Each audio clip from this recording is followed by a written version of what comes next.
केंद्रीय वित्त मंत्री निर्मला सीतारमण के साथ मंत्रियों के समूह की बैठक के बारे में पंजाब के वित्त मंत्री हरपाल सिंह चीमा ने कहा, जीएसटी परिषद के मंत्री समूह द्वारा 3 प्रमुख बैठकें आयोजित की गईं।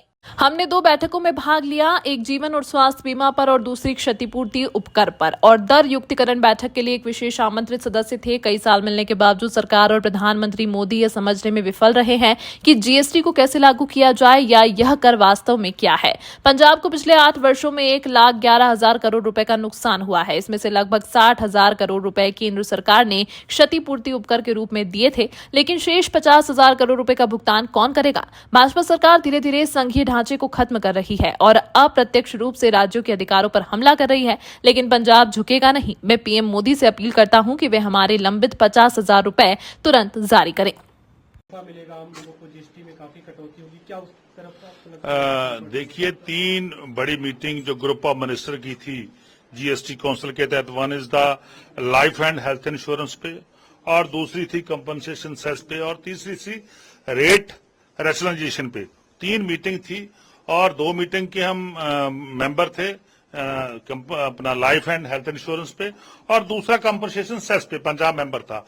और जो 3rd मीटिंग थी, जो रेट रैशनलाइजेशन कमेटी की मीटिंग थी, उसमें हमें स्पेशल इन्वाइटी के तौर पे आज बुलाया गया था।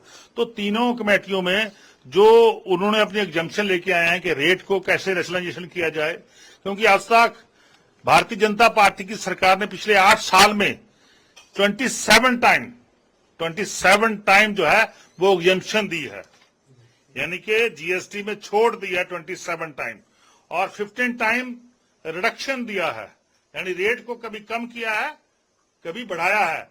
ये 16 टाइम हो रहा है।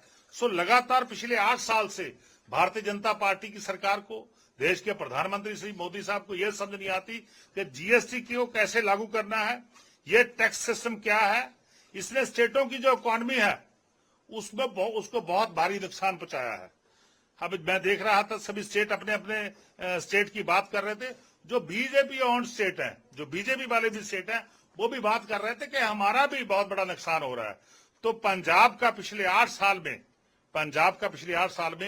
1,11,000 करोड़ रुपए से ऊपर का नुकसान हुआ है।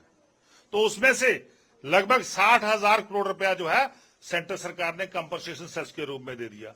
जो 50,000 करोड़ रुपया बच गया वो कौन देगा? वो सेंट्रल सरकार के खिलाफ हमारा 50,000 करोड़ रुपया खड़ा है। तो हम जीएसटी सिस्टम में आए, वन नेशन वन टैक्स की थ्योरी के तहत जो प्रपोजल सेंटर ने दिया, सभी राज्यों ने माना, पर लेकिन अब धीरे धीरे भारतीय जनता पार्टी की सरकार जो है वो फेडरल स्ट्रक्चर को तहस नहस करना चाहती है। जो हमारा राज्यों के अधिकार है उनके ऊपर एक तरह सा इनडायरेक्टली उनके ऊपर हमला कर रही है कि राज्यों की जो वित्तीय स्थिति है उसको वीक कर दो, उसको तोड़ दो, ताकि राज्य जो है वो सेंट्रल सरकार के ऊपर डिपेंडेंट कर जाएं। बिल्कुल पंजाब झुकेगा नहीं। हमारा हक बनता है कि जो 50,000 करोड़ रुपया हमारा पेंडिंग पड़ा है, तो मैं समझता हूं, मैं देश के प्रधानमंत्री साहब को भी अपील करता हूं, ये हमारा पैसा जो है तुरंत जारी किया जाए, ताकि हम अपने स्टेट के ऊपर उसको लगा सके।